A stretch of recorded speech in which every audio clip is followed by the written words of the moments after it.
Hi, peeps. You're listening to She's My Cherry Pie, the baking podcast from the Cherry Bomb Podcast Network. I'm your host, Jessie Sheehan. I'm a baker, recipe developer, and author of 4 baking books, including Salty, Cheesy, Herby, Crispy, Snackable Bakes. On each episode, I hang out with the sweetest bakers around and take a deep dive into their signature bakes. We're back with a brand new season, and I can't wait for you to hear all the delicious conversations we've been whipping up. I'm so excited for today's guest, who is here all the way from Paris. It's Apollonia Poilâne, the third-generation leader of Poilâne, a renowned Parisian boulangerie established in 1932 by her grandfather, Pierre Poilâne. The bakery is known for its large, round sourdough loaves, known as miche Poilâne, which are baked in wood-fired ovens. They also offer classic French pastries and sablé, which Apollonia brought for me and I found to be mind-blowingly delicious. Apollonia is also the author of the 2019 cookbook, Poilâne, The Secrets of the World-Famous Bread Bakery, and she operates the IBU Gallery in the Palais Royal with her sister Athena.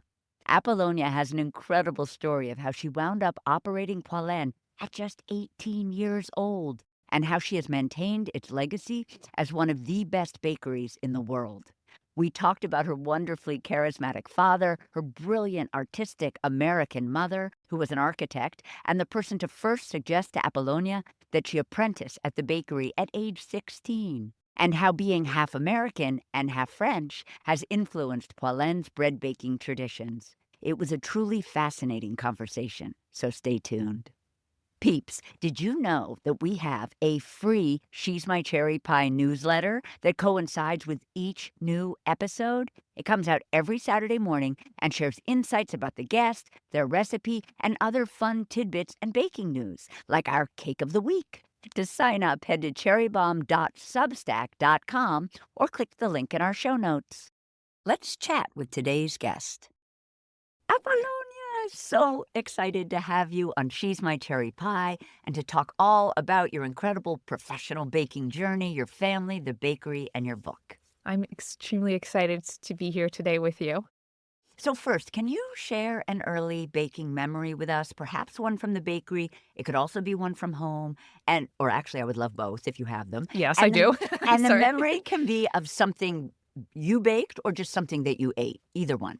Okay, so I apprenticed starting when I was 16 years old, and a bakery childhood memory is learning how to manage to shape properly one of my 4-pound dough into a properly shaped miche.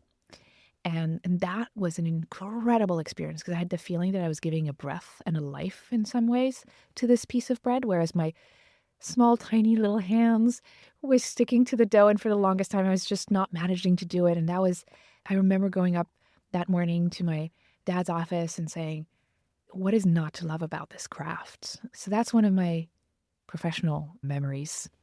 On a personal side, I have very fond memories of baking with my father. We did a lot of shaping together, but my parents had friends who had a small wood-fired oven in the south of France, and we did pizzas a few times at theirs, and my father and I did the dough together, and that was so much fun.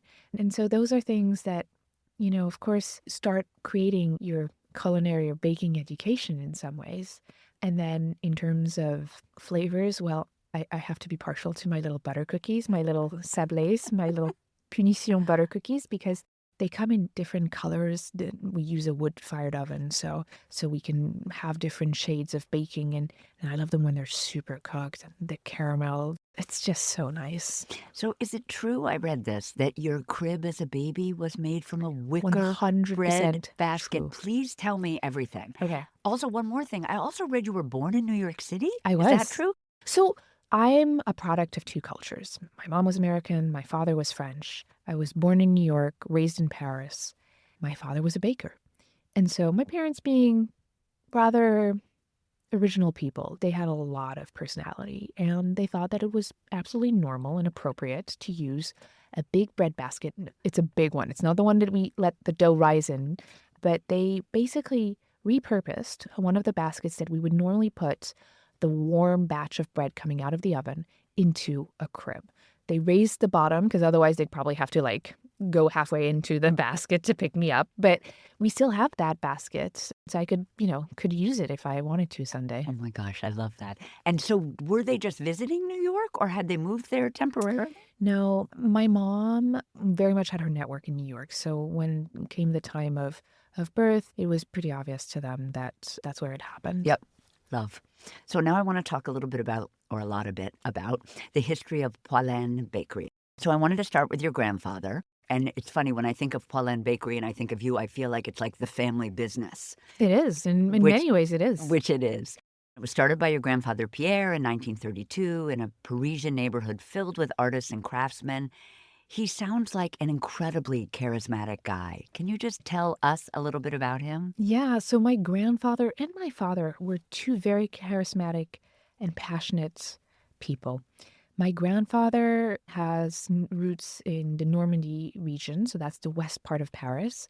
And at the time that he started in Saint-Germain-des-Prés, so this area in the left bank of Paris, which was filled with artists and craftsmen, he found a natural audience for his craft, which is an art in and of itself.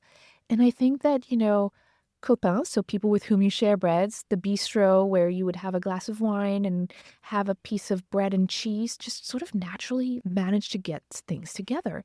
But what's interesting was at Paris at the time, people wanted to eat white floured baguettes. It was the new bread, it was the trendy bread, because people ate the equivalent of several baguettes per day. And so there was a bakery at every street corner, and my grandfather decided that he was going to go back or do more of the bread that he grew up on, which honestly was a pan-European bread that has fed generations and centuries of people. He was very passionate about it because he felt it was something that you can share and that fosters that community and builds it. I love this adjective. I'm not sure if you said it or someone else said, but the idea about this very unfashionable. I love that adjective for the bread, but it was an unfashionable bread. But he actually was interested in doing something that set him apart. 100%. And I think it speaks as to the personality, the very strong personality of my grandfather, who was like, I'm going to make this bread because I believe in it and it's delicious. It carries and fosters any number of things, but just mainly it nurtures the community. And then my father, taking over in the 70s, structures a business with the same strong will, deciding that he was not going to go the classic route of industrialization and production lines. He was going to create a manufacture. That's when my mom came into the picture. She helped design a round-shaped building where we have 24 ovens. Each baker works exactly the same way as they do in the 6th arrondissement, or at that time we only had another store in Paris in the 15th. We bake the bread with a single pair of hands that is, so a human being that is in charge of the production from start to finish, and that really greets whatever weather and season it is that day. Our own mood actually matters in baking, in my view. And how do we accompany this into making a seamlessly identical bread every single day?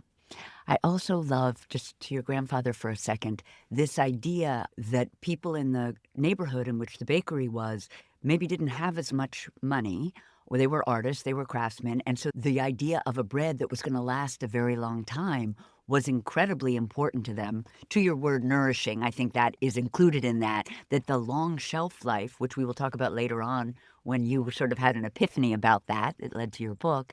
I loved that idea that he was trend-setting, he was thinking about what he wanted to do that was different, and he was also doing it in a way that fed his community. 100%. Brilliant. And it's also, yes, you can eat white bread, but it's fast sugars, and just be wary of it. It's wonderful to have a white flour baguette if it's well made and have it as a sweet snack, essentially. But if you want to have something that's going to help you carry out your day as a painter, as a craftsman, whatever, you're going to have more substance.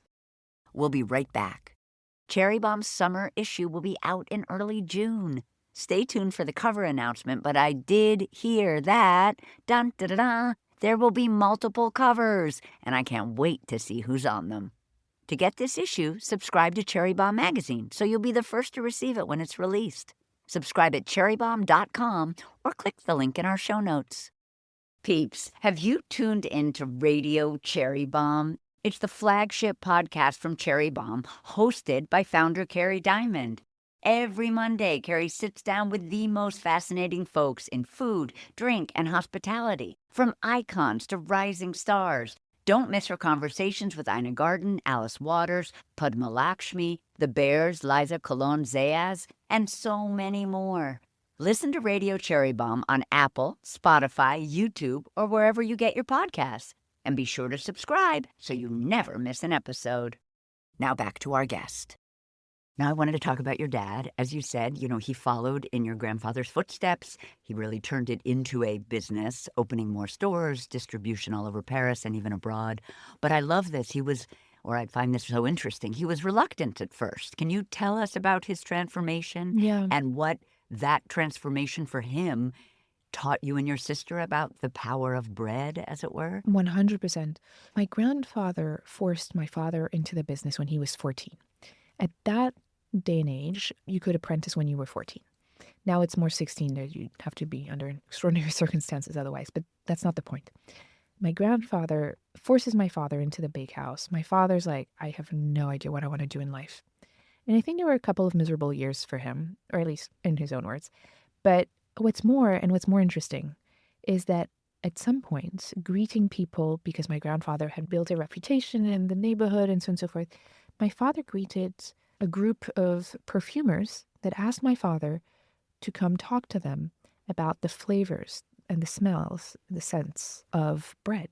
And when my father understood, and I'm like oversimplifying here things a little, but what my father understood was that bread relates to every single domain of knowledge. And of course, it never leaves people indifferent because it's an essential food. But beyond that, it really is a magic connection to other human beings. And that's what I think my father understood, maybe not as thoroughly at that moment, but he started gaining interest because he realized that his craft was actually making people interested in what he was doing. Whereas the prevalent thought at that time in France was that if you wanted to be a baker, you'd have to be tall, strong, and silly, to not say stupid. My master of apprenticeship is smaller than I am, and I'm not that tall. And you can't be silly. You can't be stupid when you're baking bread because the sensitivity it requires to listen to the dough and know how to adjust and accompany it, it just doesn't match. I also loved reading. I know he took over in the 70s. I loved reading about, how charismatic he was, like his dad. I loved reading that he was this dapper dresser and this traveler and this book collector. He not only wrote cookbooks, but he also collected. Yeah. Were they all about bread, or they were just All food about, in general? well, bread and ancillaries. So flour making, a little bit of cooking. He actually wrote a book with Ginette Mathieu on baking with bread, and he excavated a bunch of traditional recipes using bread, which I realized after I wrote a book on exactly that. But that's okay.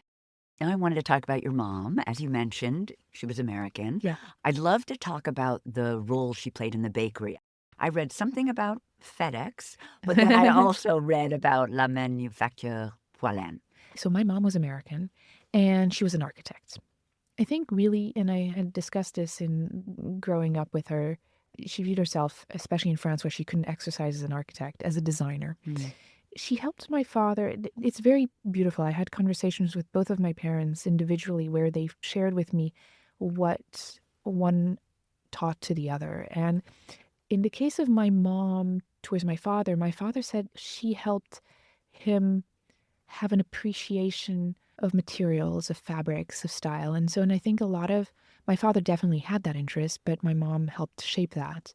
And her architect's gaze on things was something that gave a lot of structure. And so I think, of course, I don't know all of what went on, but growing up in this family, I could tell how there was a balance between both of their qualities that were tapped into structure, but also greeting whatever nature or things life brings you. And I think that's what my mom brought with, of course, the American side. So my grandfather had already greeted Americans at the bakery, but I think my father, having met my mom, then reinforced that virtuous circle because quite naturally they were drawn to coming to the United States. And in many ways, we were able to share the gospel of good bread.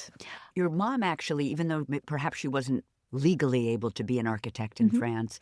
She did design La She did. Yeah. Manufacture Poilâne, and I loved learning that even, and maybe sometimes when you read something when you're researching, it's no longer true, but what I read is that still today there are no thermometers. There are not. So it's interesting because what we are trying to do when you bake, I so appreciate the interest of using a thermometer, but there's also, it all depends on what you're actually trying to measure. So just if we focus on this wood-fired oven, there's a place where we put the wood that creates a flame, and the flame basically heats up the interior part of the oven, the bricks that soak up the heat, and then once the flames die off, we put a bowl of water on top, which creates steam, and we put the loaves in the back, the pastries in the middle, the cookies in the front, and all of that bakes. Now, if you wanted to check the temperature of that, the marginal minute little number doesn't make so much of a difference. However, if you use a thermometer at the front of the oven, you'll get one temperature that will be drastically different than the one at the end. The other thing is that a temperature is not evocative of the quality of the heat. I don't know if it's not very palpable of an explanation, but you can have the same temperature that is when you look on your phone and that you see it's X degrees, but it feels like Y. It's the same thing with the ovens. And when it comes to our wood-fired ovens, when we apprentice, we do work with some different thermometers to help people get that understanding and have that feeling under their skin. But if you use an infrared thermometer, the infrared is basically bothered by the ambient flour that's like clouding up the signal. It's both from a practical point of view, but also like sometimes the most incredible technologies are just not necessarily very adaptive to the context. Did I also read that sometimes there'll be like a small piece of paper? Well, that's exactly how we test it. Yeah. So the way we test it is we put on our peels, we put a piece of paper, bring it at the end of the oven, count a few seconds, then bring it back. And the color the paper comes out in gives us a range of the temperature. And to be honest, that's enough for us. Yeah. Like, it's not about the precision. It's about where do you put the degree of precision you want. And so, yeah. Does this mean also no timers? Are you setting timers for your bread, or is it? I mean, we have a clock in the bakehouse, so that will be our timer. Right. But no, we don't set a timer. You don't have like, I know in the bakery I worked at, we would have these tiny little magnetic, or we'd carry them around on our aprons. Yeah. But, and that makes sense for certain contexts. Yeah. For the wood-fired oven, it doesn't. Quick question, because I was so curious. How did your parents meet? Did they meet in Paris They or met in the in New bakery? York because their respective best friends at the time were dating. Oh, I love that. And another question, I think I know the answer because your English is extraordinary, practically accentless. But did your mom speak English to you growing up? And did your dad speak it too French. with her? So growing up, my mom would speak in English, my father in French. Yeah. I'm so thankful to my parents, and I wish that all of my friends who have several languages in their background, like they do that, and it's such a cool tool. Languages, just as much as bread, are a vector of communication, and it creates bridges between people. It fosters understanding, and I think that, to me, is an incredible treasure that one should carry and nurture.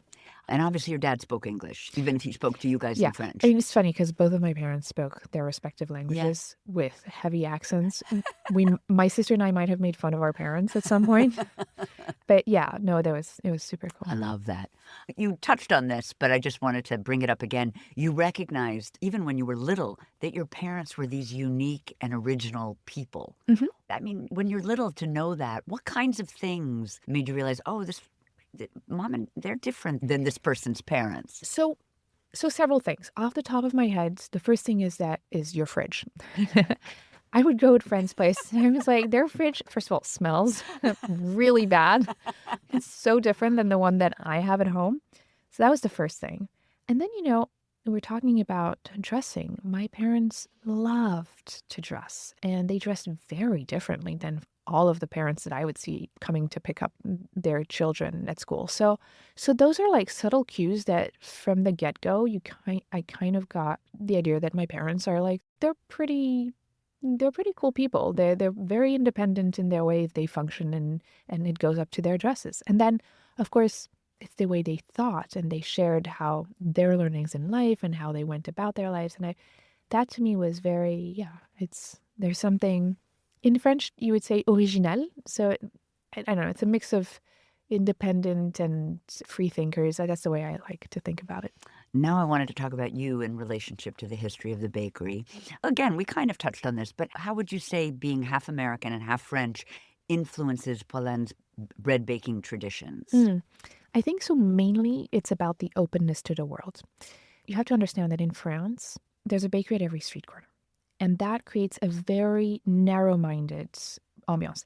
May not even be true that nowadays, because like there's much fewer bakeries than there used to be, but the culture of that is there.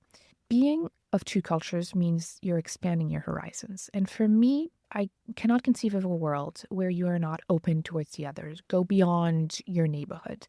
It also helps that we are historically in a neighborhood that attracted foreigners. So we're very open and not insular. There's a few places in France where I've seen that as well. And Alsace, the region east of Paris, is one where that's very true as well, because they were pushed from one nation, Germany, to French, to another throughout history. And so they also have that culture of openness and trying to like greet differences. And that's something that to me has infused a lot of how I think, but also it encourages me to go and look outside the realms of my Yeah. neighborhood, my country, Yeah. whatever. I love that. You can think of the kind of like American compared to French, like when you're at least as an American in France, I always want to be like a little less exuberant or a little less, not less open, but it almost feels like I want to match the French way. And I Mm. love that what you actually are trying to do is have both. There's nothing that's going to change about the French traditions or the French vibe of the bakery, but that the way you were raised, the way your sister was raised, it's going to be a different thing. 100%. I am a hybrid, and to some extent, I will say it means that you have to work a tad bit harder to blend into the French culture, to blend into the American culture, because you're a little bit of both, which means you're lacking a little bit of both as well. Yeah. I also love that your dad recognized the importance of the two cultures and sort of instructed you. I don't know if you and your sister in terms of life or just you in terms of the bakery, because that's where you wanted to be, but that it was important to embrace both. He knew that and understood that and wanted that for you. Yeah, yeah. So you knew at a very young age that you would take over the bakery. Like, how young is young? As far as I can remember, honestly.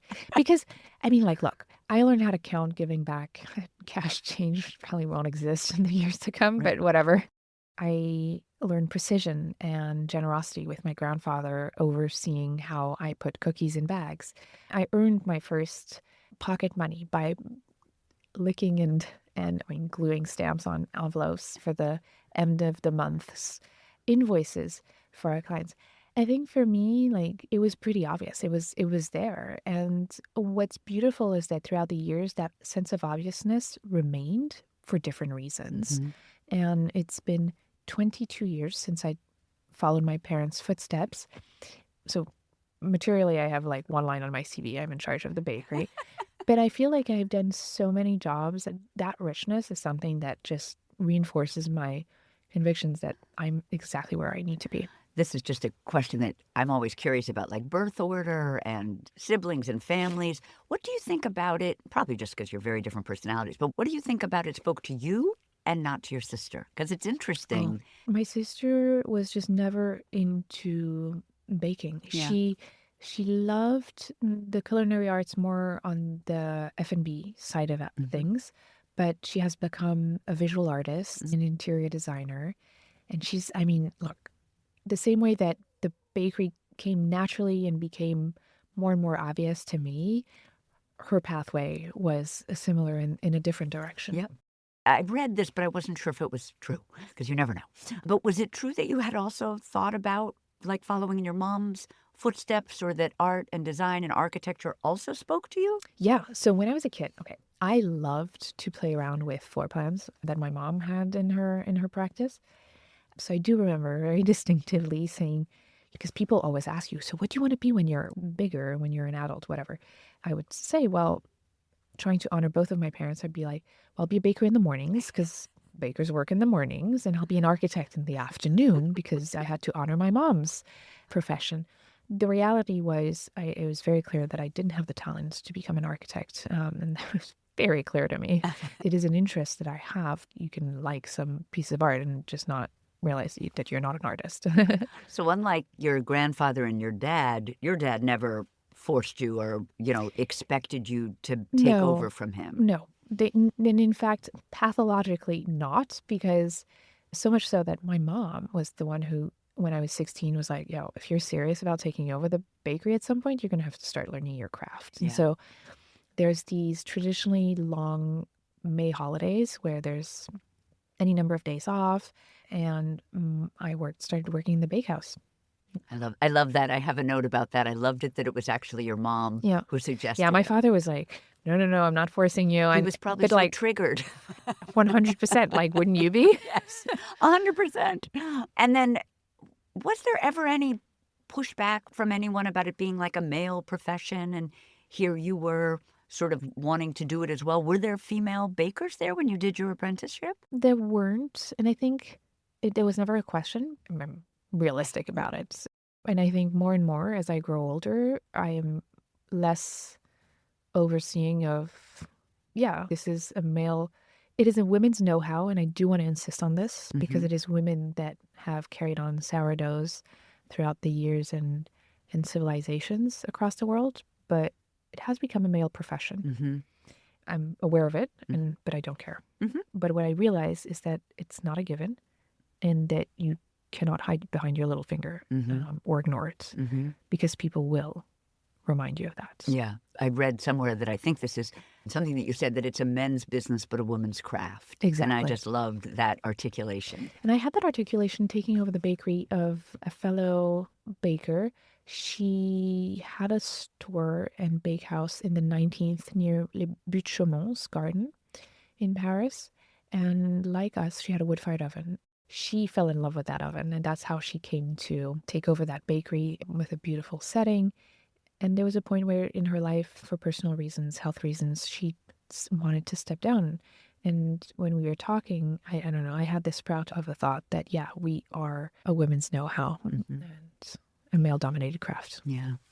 So you took over the bakery at 18 due to the death of your parents, essentially during like your gap year between high school and going to school in the United States at Harvard. Can you tell us about that decision or lack thereof? Right? Or did it feel like a decision? I think I read, or I can imagine this to be true, it was so ingrained. It was almost like maybe you didn't even make the decision. You just had this path and you followed it. And notice it. that you use the word ingrained, which is telling of how important our craft is in who we are as human beings. But yes, there was a sense of obviousness for me. Like, I grew up with this bakery. I knew exactly, like I had followed my father on numerous occasions such that I really had a good sense of what was going on.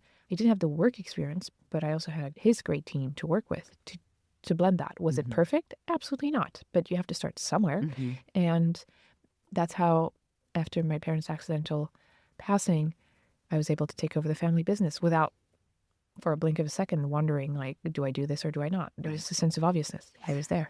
What made you want to go to school in the United States? Yeah, so my American background was important. Did you guys go back and forth as kids? Not really. I really grew up in Paris, but we did come to the U.S. for summers every once in a while. I don't know. There's something about French universities that is not as appealing as American universities. It's funny because throughout my 4 years in college, a lot of the kids didn't like the core curriculum. And I was like, guys, you just do not understand the beauty of being able to like study cross-sectional things. And like, it's actually great that you can, I guess no one wants to be forced to learning into something that they don't necessarily like, but having those basic tools, and it just nurtures openness and curiosity, creativity. But for me, more specifically, it was about like, I wanted to study economics, business, but the core curriculum helped me expand on interests and not just being my little funnel.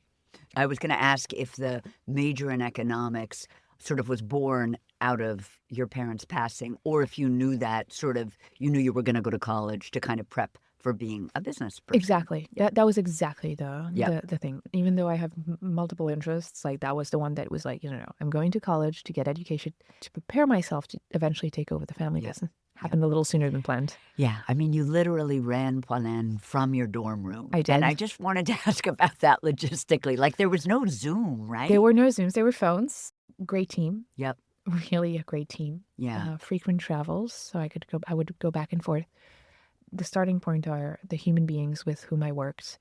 and the complicity and teamwork that we had worked on for a year, but many years before that, because they had seen me in the bakehouse growing up and the bakery, generally speaking. So when I took over, we could really focus on how do we recreate our team and how, coming back on a regular basis, how I could get things going.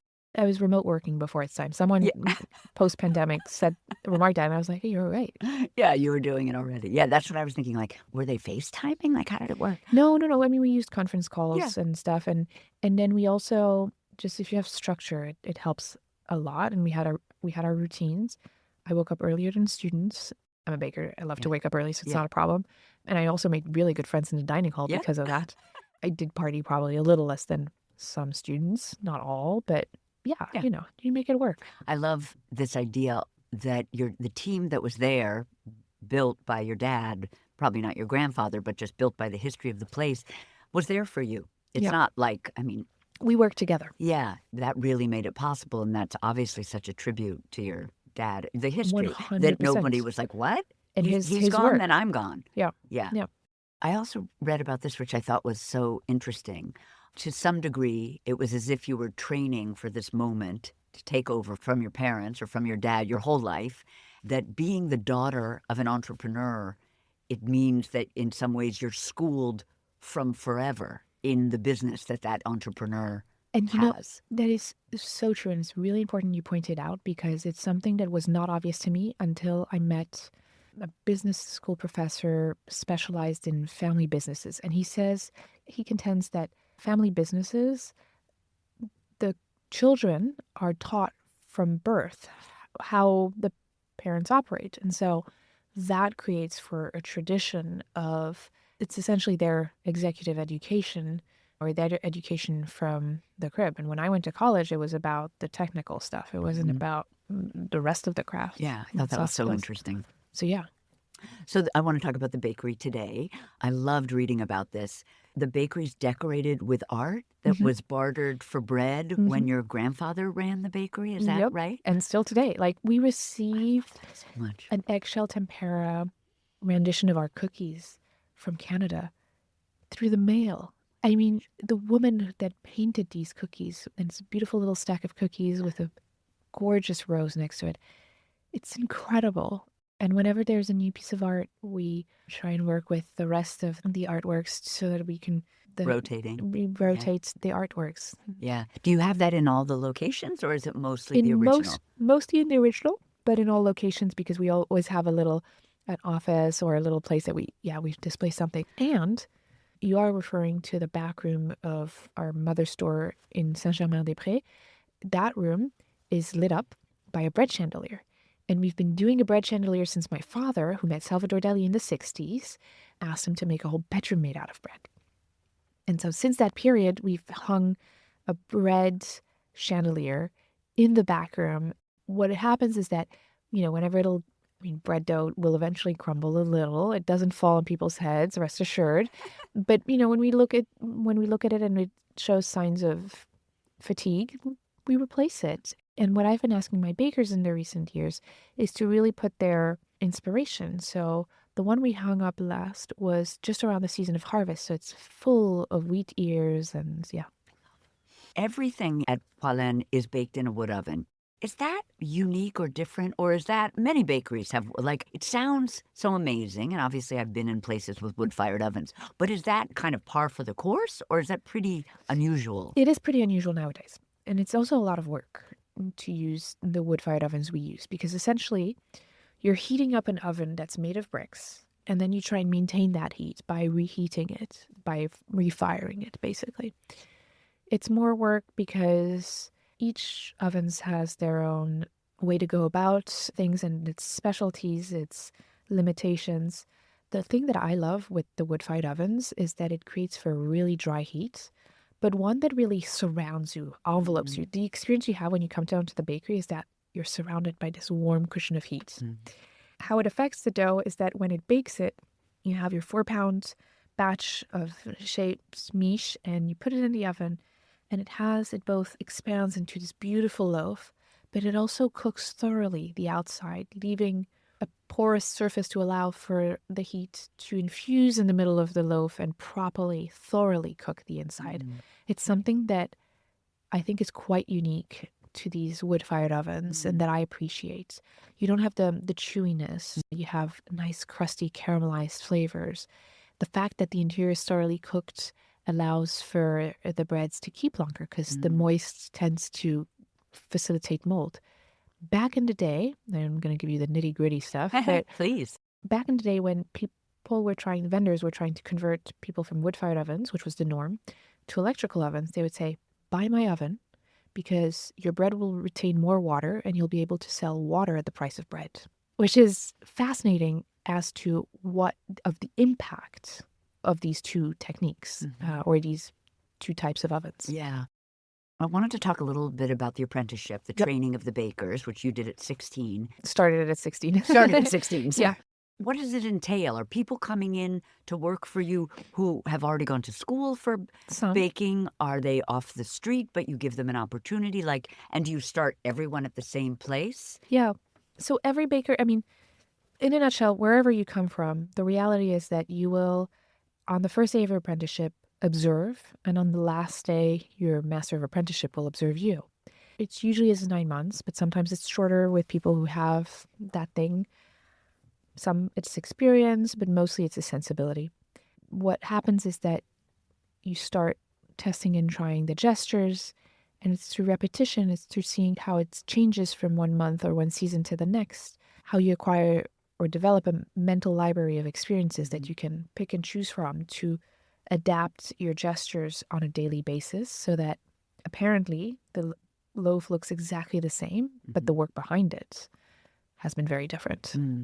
So I read about the 80-year-old starter, but now I'm wondering, is 92. Even, that's what I was going to say. In fact, 93 this year. Yeah. It's so incredible. When my grandfather started in 1932, he started a sourdough, which we carry on today.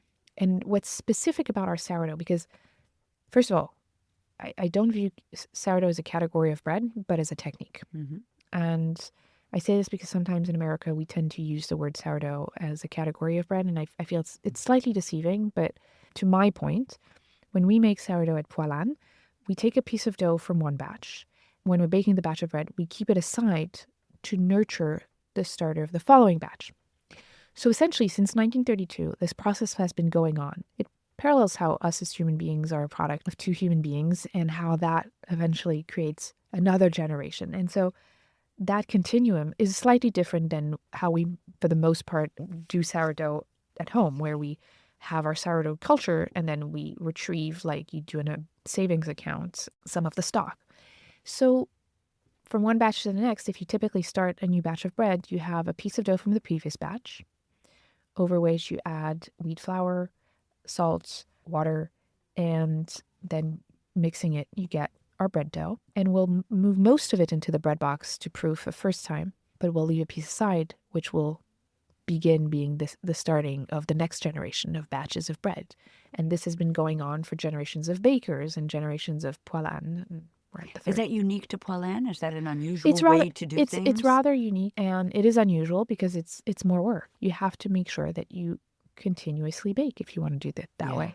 Which would be something where I would say, like, if you were to start baking or start a commercial bakery, you don't have to start that way. You can start building your practice towards that goal. I have no qualms when people say, I started home baking with yeast. Yeah, whatever. Get your hands seasoned, test and try. There's no right or wrong answer. It's all about proportions as well. So you would never take that small piece of the dough from this batch and put it in the refrigerator and then use it the next day. It's really No, not really. So on Saturday nights in our main store, since our store is closed on Sunday, when we're finished with the batch of baking, we'll keep the sourdough, we'll refrigerate it and to slow down its fermentation so that when the baker picks up on Sunday afternoon for the Monday morning batches, then they can start again. And that's interesting because refrigerating essentially slows down the fermentation. That's what it's about. It's a slow proofer. It sort of slow-mos the proofing. So yeah. You sell some brioche, yes? We do. So do you use sourdough in everything, or is there some commercial yeast? We also in the brioche, presently we use a little bit of yeast in the brioche. And I think for me, like, yes, sourdough is incredibly flavorful, identitary, and just very unique in general. But there's no harm in using yeast if you use it properly. And yes, this is self-serving, but that's not the point. What I'm trying to say is it's okay to use yeast. It's about how you use it. And we do use yeast in our brioche, and it's so delicious. Do you use instant or active dry, or there might be a No, different term? no, we use or fresh yeast. Fresh, or We the use third fresh one, yeast. fresh. Yeah. And I So also it's read, that again, it's a different beast than the dry granules and stuff. yeah, I also read that it literally takes 6 hours to bake a loaf of Poilâne bread. That's just a loaf. Yeah, Yeah, that's incredible. the hours are important because they're a good reference point to say, wow, that's work. But then it's about what's the work that goes in it. Because if you're going to refrigerate the dough to slow down its fermentation for convenience, then yeah, I can probably add 12 hours if I wanted to that number. But I just scratch the surface of what we're saying is what I'm trying to. I just wanted to talk a little bit about the menu and just mention a few things. First, there's the miche Poilâne. And I had a question. Is a boule a miche? Yep. Okay. Same thing. Same thing. When I took over the family business, and it was the early 2000s, I got so frustrated with the number of names that we call our main big sourdough loaf that I started listing all of its names. It has a gazillion ones. The way I view my craft is that it's at the intersection between cereal grains and fermentation. And so I try and be more precise nowadays in my language, not using the word flour to generically mean wheat flour, but talking about the grain because it starts with the grain. And then not using the word sourdough generically either because my rye bread is also a sourdough bread. So there's no reason not to mention that. So yeah, miche and boule, exact same thing.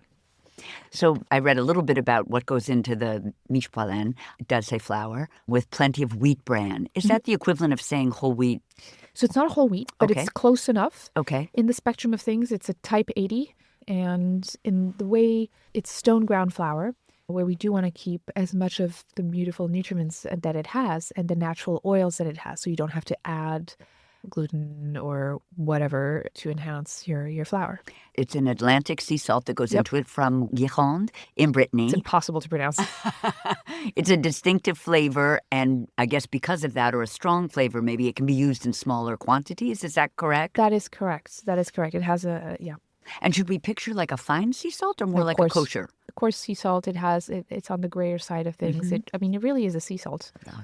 And then I love this, regular tap water. You've said you do not need special water. It's not, yeah. So it's regular water, and we do filter it, and we do check it, but we don't use. And I think, look, Nathan Mervold in Modernist Baking did an incredible job at saying, we all want to believe that the New York bagel comes distinctively in New York due to the water. It's not true. It doesn't hold. The facts are, the science are just really hard on that one. And I love that. I love that he goes and debunks these myths because there's no shortage of magic when it comes of bread. It brings communities together. It creates life. It creates so much more magic that why do we have to focus on this one? And is that the same recipe that your grandfather would have used?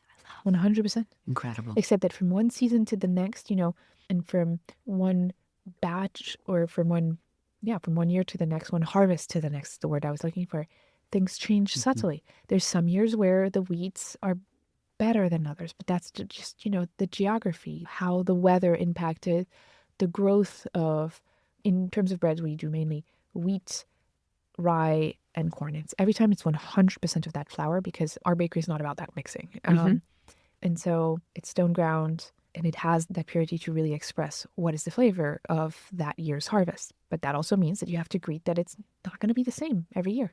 And then I wanted just you to tell us a little bit about the punition, which is, would you call them shortbread or would you just say butter cookie? I'm going to call them sablés. Sablé, Sorry. yes. I'm like, we opened in 2000 a bakery in London. And quite naturally, my father wanted to call our cookies shortbread cookies.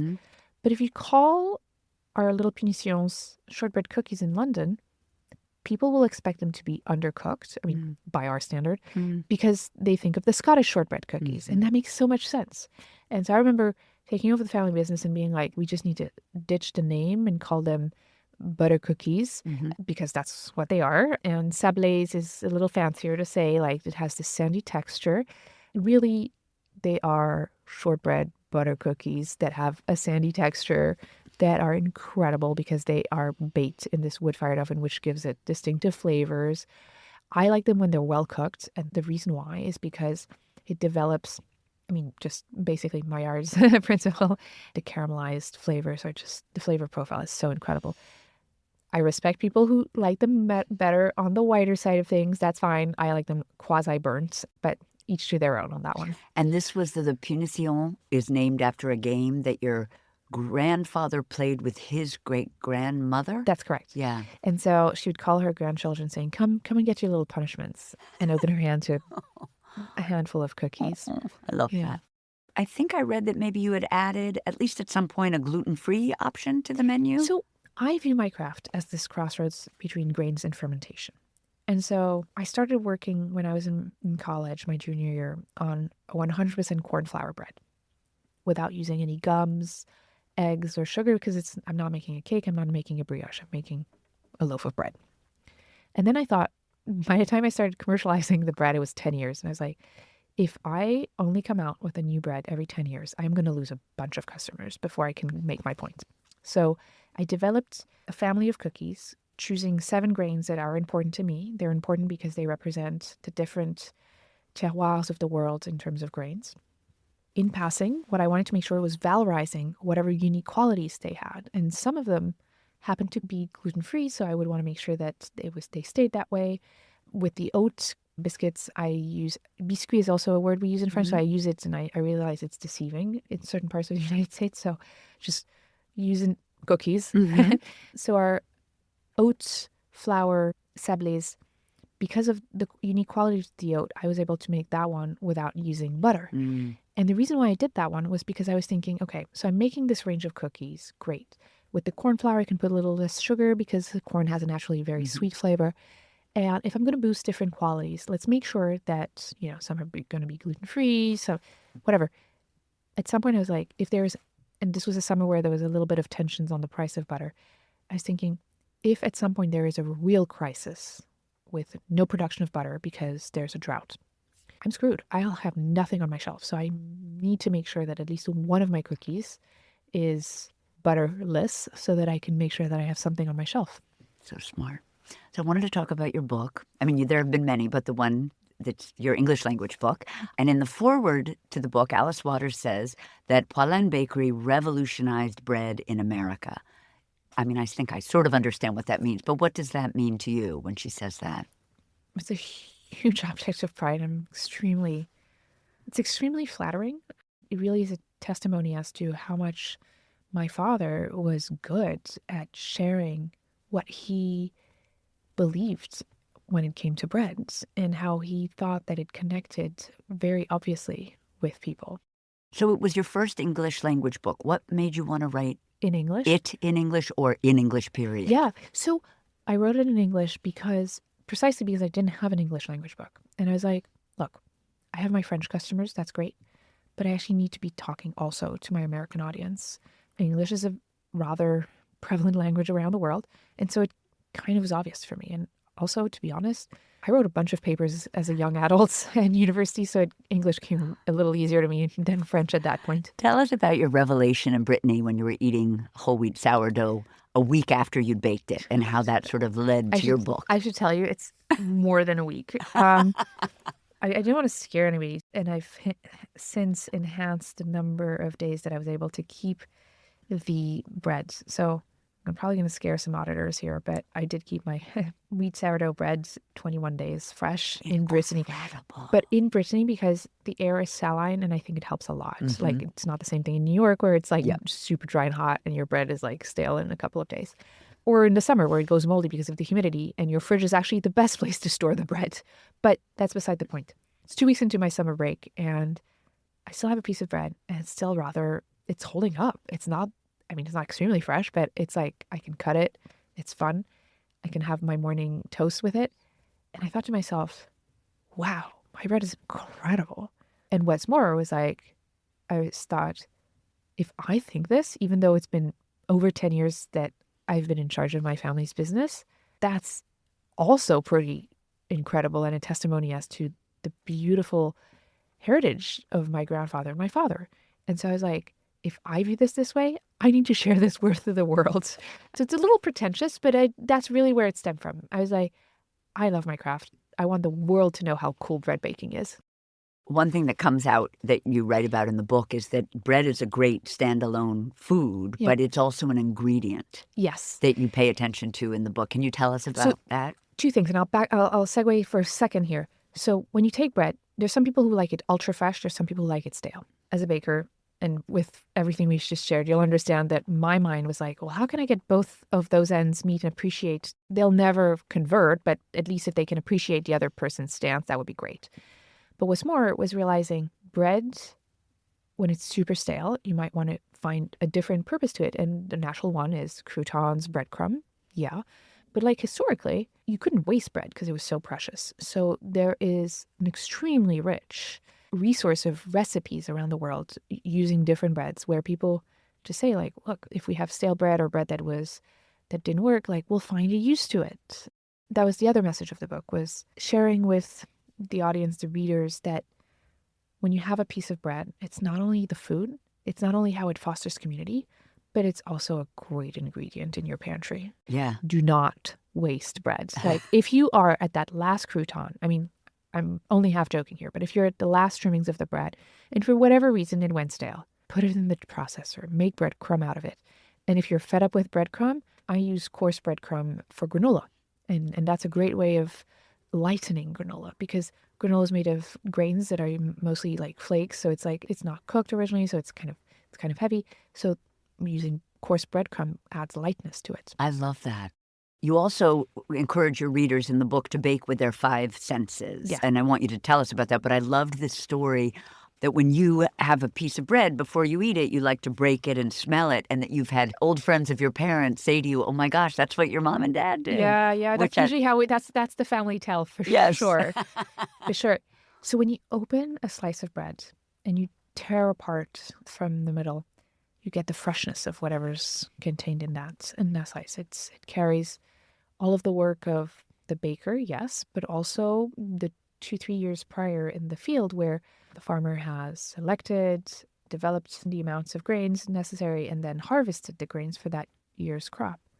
And so for me, when I open a slice of bread and I just smell it, it really is a trip into those stories and environments, and it's just so beautiful. And to be honest, some smells are not as good as others. And I think it's also a great way of, if you are at a restaurant and unfortunately the bread, for whatever reason, is not that great that day, just eat the crust, because it's usually the part that's better baked, and so it's more digestible as well. Tell us about listening to the bread, like using that sense, which people don't think about.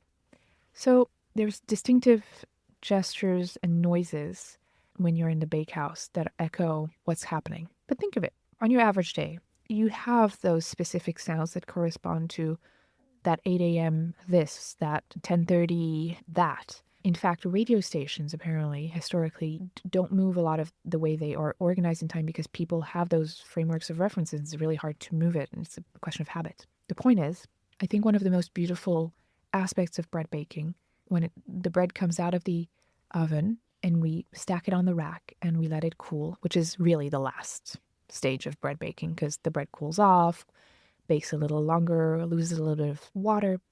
And at that point, the bread crackles. And just the sound of it is so beautiful. And it's beautiful because it starts like a little nothing. It's like the sound of the bread's coming out, the peel going in, out. So it's that mechanical and repetitive gestures, and then it goes stacked. So there's this like almost very powerful gesture. And then all of a sudden, from the quasi-silence rises the beautiful little sounds of the loaves crackling. It reminds me a little bit of the piece Pergunt and how all of the little elves, little by little, come out. Yeah. I love that. And that is such a beautiful way to end. Thank you so much for chatting with me today, Apollonia. And I just want to say that you are my cherry pie. Thank you. That's it for today's show. Don't forget to follow She's My Cherry Pie on Apple Podcasts, Spotify, or wherever you listen. And tell your pals about us. She's My Cherry Pie is a production of the Cherry Bomb Podcast Network. Thank you to City Vox Studio in Manhattan. Our producers are Carrie Diamond, Catherine Baker, and Jenna Sadu. Thank you so much for listening to She's My Cherry Pie, and happy baking!